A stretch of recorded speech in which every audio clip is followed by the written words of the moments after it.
19শে ফেব্রুয়ারি বৃহস্পতিবার কলকাতার সর্বোচ্চ তাপমাত্রা 30 ছাড়িয়ে গিয়েছে। সর্বনিম্ন তাপমাত্রা এক লাফে বেড়ে দাঁড়িয়েছে 19.2 ডিগ্রিতে। কিন্তু আসল খেলা শুরু হবে আগামী 48 ঘন্টা পর থেকে। মঙ্গলবার বুধবারের মধ্যেই তিলোত্তমার পারদ ছুঁতে পারে 33 ডিগ্রি সেলসিয়াস। রাতেও ফ্যান ছাড়া ঘুমানো দায় হবে, কারণ পারদ চড়তে পারে 21 ডিগ্রিতে। তবে শুধু দক্ষিণবঙ্গ নয়, উত্তরবঙ্গের জেলাগুলোতেও তাপমাত্রা বাড়বে। দার্জিলিং, জলপাইগুড়ি আর কোচবিহারে সকালে কুয়াশা থাকছে। পাহাড়ে তাপমাত্রা কিছুটা কম থাকলেও সমতলের মালদা বা শিলিগুড়িতে পারদ থাকছে 17 থেকে 19 ডিগ্রির ঘরে। দক্ষিণবঙ্গে আপাতত আকাশ থাকবে পরিষ্কার আর শুষ্ক আবহাওয়া, কিন্তু মঙ্গলবার থেকে রাতের তাপমাত্রাও 21 ডিগ্রি ছাড়িয়ে যাবে।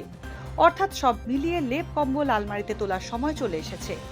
এদিকে রাজস্থান আর মধ্যপ্রদেশে শিলাবৃষ্টির সতর্কতা জারি হয়েছে। খোদ রাজধানী দিল্লি থেকে পাঞ্জাব, হরিয়ানাতেও বৃষ্টির পূর্বাভাস রয়েছে। এমনকি আন্দামান নিকোবর দ্বীপপুঞ্জেও আগামী দুদিন ঝড় বৃষ্টির চোখ রাঙানি রয়েছে।